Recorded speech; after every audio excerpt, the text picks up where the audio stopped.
If you're a healthcare professional in any capacity, you don't have enough time in your day to do everything that's on your list of responsibilities. That's not to say that you aren't a hard worker, instead it's just to point to the fact that your career requires too much from you. But in actuality, do you really have a choice to not finish your regular long to-do list? Not really. Your number one priority, of course, is to take care of patients that come into your office. It would be great if that was your only responsibility, but that's just not the case. That workload could be more balanced though by outsourcing your revenue cycle management. Hi everyone, I'm Matt from eTactics, and today I'm going to give you key revenue cycle management outsourcing considerations. But before we get started, make sure you subscribe to our YouTube channel by clicking the button below. While you're down there, hit that alert bell icon next to it as well, so when we post new helpful content, you get notified.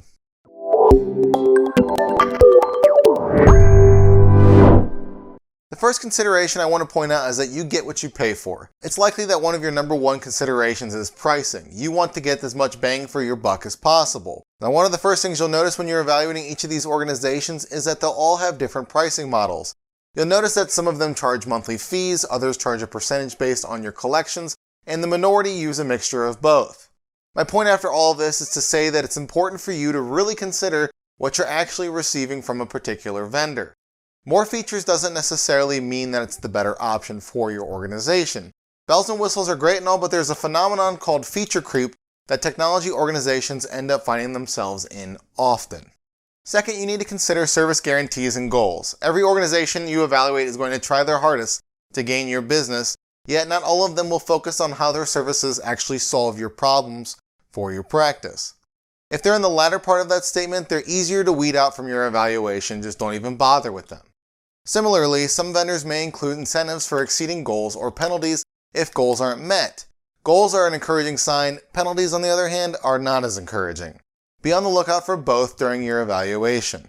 My third consideration for you is to consider the solution's user interface that you're looking at. Now, experts pin 10 to 20% of the physician burnout problem on EHR user experience. In other words, you'll want to make sure that you're not further burdening yourself by purchasing a revenue cycle solution that also has a bad user experience. Whether you're the one working within the new solution or you assign the daily responsibilities to someone on your staff, you won't see any benefits if it takes a long time to do anything because of poorly designed workflows. Fourth, make sure you ask about customer support. A growing number of organizations, regardless of the industry that they serve or the size that they are, employ people abroad to handle their call center and support needs. Now, since revenue cycle management handles some of the most sensitive data in the world, outsourcing in any capacity might be a frightening word to you. And now it's possible for the RCM organization to hire their support team overseas, yet this is something that they should disclose to you immediately. Fifth, pay attention to contract length. There are a lot of moving parts in the revenue cycle, which makes it hard to switch vendors. Yet, like any service, sometimes you choose a business partner that isn't a fit for your organization. When this happens, you have two options. You could either wait until the contract is over or terminate it immediately. Even though termination is the fastest way to cut ties with your current service provider, it usually costs money as well. But if you decide to wait, you're stuck using something that isn't very helpful to you for a while if you're only 3 months into a 3-year contract. That's why it's so important to place an emphasis on contract length during your considerations. My last key consideration for you is data security and privacy. Over the last few years, the number of data breaches caused by a third party has increased by almost 25%.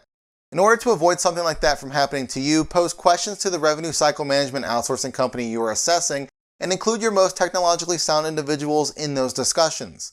You might find yourself in a scenario where you trust the vendor's data security practices, but one of your coworkers pokes holes in them with the questions that they ask. Evaluating new vendors isn't an easy process. It's especially difficult for revenue cycle management because there are so many moving pieces. However, its difficulty actually makes your evaluation process stronger because you have to pose certain questions to these vendors that you wouldn't normally ask others. But with the considerations that I've laid out for you and explained throughout this video, you have a comprehensive outline to work through during your considerations. Now, if you'd like to learn more about revenue cycle management outsourcing, reach out to eTactics. And you already made it this far into the video, so you might as well like it, share it, and comment below. Well, what are you waiting for? Subscribe to our YouTube channel.